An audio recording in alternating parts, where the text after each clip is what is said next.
A major escalation is gripping the Middle East as Israel asserts total aerial dominance over Tehran. In just 4 days of intense and strategic air operations, the Israeli military claims it has obliterated nearly a third of Iran's missile stockpile, disabling key launch platforms and command bases across Iranian territory.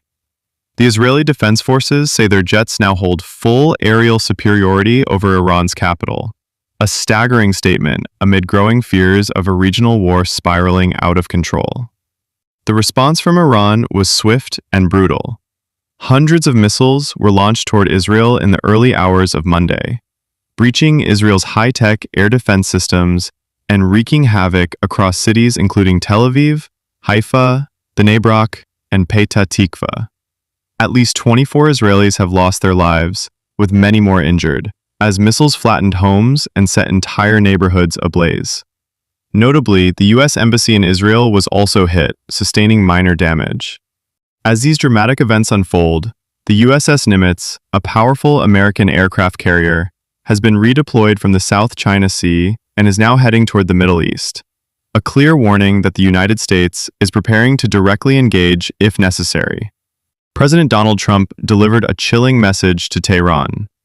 While he reportedly vetoed a plan to assassinate Iran's supreme leader, he warned, "If we are attacked in any way, shape, or form, the full strength and might of the U.S. armed forces will come down on you at levels never seen before."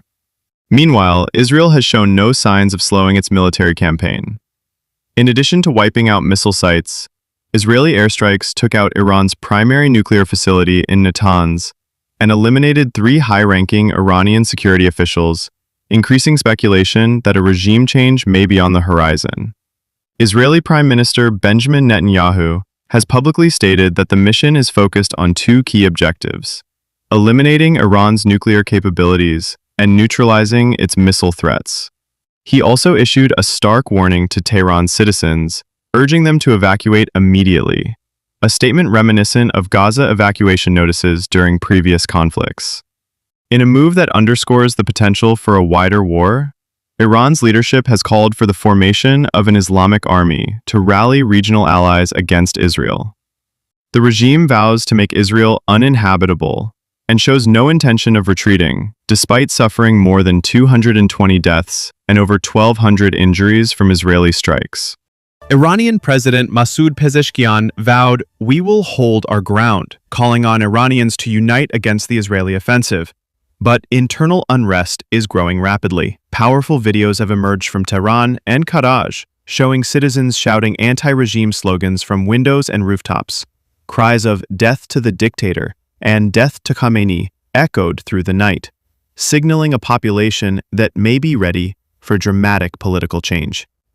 As tensions climb, Iran is now threatening to withdraw from the Nuclear Non-Proliferation Treaty, NPT, an international agreement aimed at preventing the spread of nuclear weapons.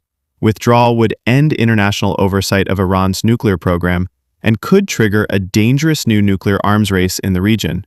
In fact, a new report by the Stockholm International Peace Research Institute, SIPRI, confirms that the global nuclear landscape is becoming more unstable. According to the report, 9 nuclear-armed nations, the US, Russia, China, France, the UK, India, Pakistan, North Korea, and Israel, are all upgrading their arsenals. Director Dan Smith of SIPRI states, "It's not just small developments anymore. Everyone is moving toward modernization. The world is at a turning point." The ripple effects of this crisis are reaching beyond the borders of Israel and Iran. Military analysts warn that British overseas bases could become targets if the UK lends direct military support to Israel.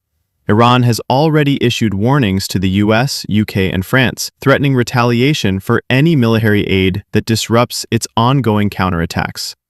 Particularly in focus is RAF Akrotiri, the British airbase in Cyprus, just 250 miles from Israel. The number of Typhoon fighter jets stationed there has recently increased, although experts believe Iran is unlikely to strike the base unless the UK takes direct offensive action.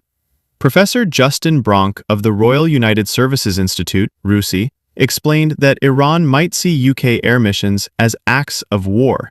but would be cautious to avoid direct U.S. retaliation. Amid all this chaos, surreal images from Lebanon have emerged online. A viral video shows a Lebanese pool party where people are dancing and clapping as Iranian missiles fly overhead toward Israel. The bizarre celebration shocked viewers around the world and highlights the divided reactions across the region. Finally, Israeli President Isaac Herzog has stated that the Iranian regime must be replaced. Speaking during a visit to a missile impact site, Herzog said, "The Iranian people are fed up. They want change. The region wants change. We deserve change." Netanyahu echoed this, saying regime change could certainly be the result of the military campaign, though Israeli officials still stop short of naming it the primary objective. This is Insight 24/7, your channel for real-time global updates with clarity, depth, and urgency. Don't forget to subscribe for more intense, fast-developing stories.